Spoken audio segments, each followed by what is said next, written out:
Assalamualaikum warahmatullahi wabarakatuh.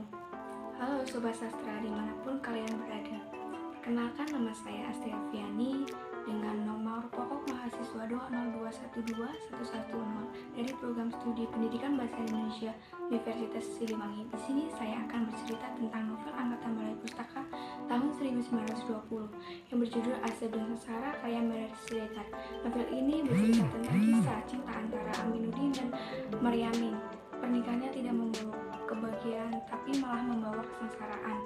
Di kota Sipirok ada seorang kepala kampung yang kaya raya. Masyarakat Sipirok pun amat menghormati ayah Aminuddin.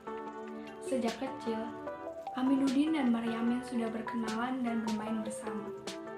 Namun, Maryamin berasal dari latar belakang yang miskin. Dulu keluarga Maryamin sangat kaya, bahkan hartanya bisa digunakan sampai 7 turunan.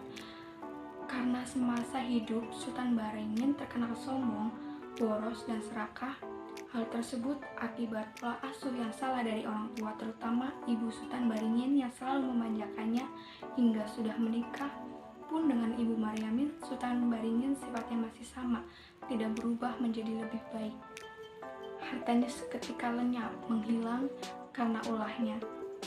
Kini Sultan Baringin telah meninggal dunia, dan yang menanggung semua azab dan sengsaranya yaitu istri dan anak-anaknya.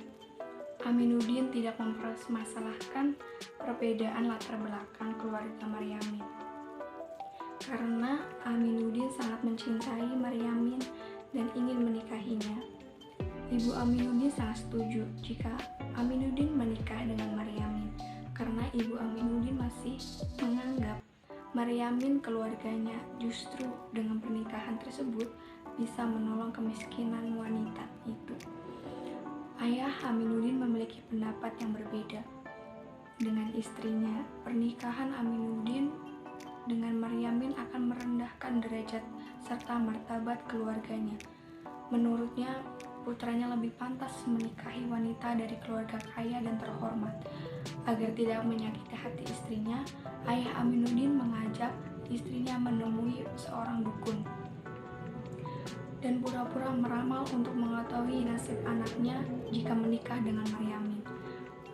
Untuk mewujudkan niatnya, akhirnya Aminuddin berangkat ke Medan untuk mencari kerja. Tanpa sepengetahuan Aminuddin, ayah Aminuddin meminang seorang gadis yang berasal dari keluarga bangsawan. Melalui surat, Aminuddin diberitahukan bahwa calon istrinya akan segera dibawa ke Medan. Tentu saja Aminuddin gembira. Sudah lama ia membayangkan akan menikah dengan Maryamin. Namun ketika Aminuddin menjemput di stasiun, ternyata bukan Maryamin yang datang bersama ayahnya, melainkan seorang gadis lain yang bermarga Siregar.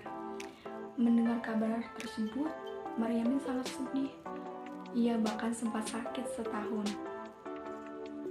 Setahun berselang, ibu Maryamin akhirnya menerima pinangan seorang lelaki yang bernama Kasibuan. Ia berharap pernikahan tersebut akan mengobati luka Maryamin. Akan tetapi, apa yang diniatkan ibu Maryamin tidak terjadi.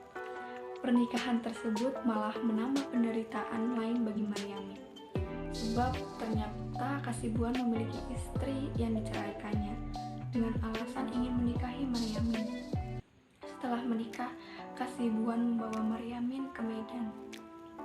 Ternyata pernikahan mereka tidak seperti yang diharapkan oleh ibu Maryamin. Kasibuan menderita penyakit kelamin yang dapat menular. Oleh sebab itu, Maryamin selalu menolak ketika Kasibuan mengajaknya berhubungan intim. Maryamin meminta Kasibuan untuk menyembuhkan dahulu penyakitnya.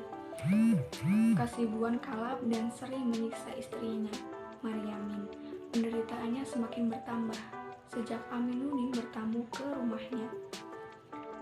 Melihat reaksi Maryamin yang tak biasa, Kasibuan pun membaca sesuatu yang lain dan kemudian cemburu. Semakin hari ia semakin sering menyiksa istrinya.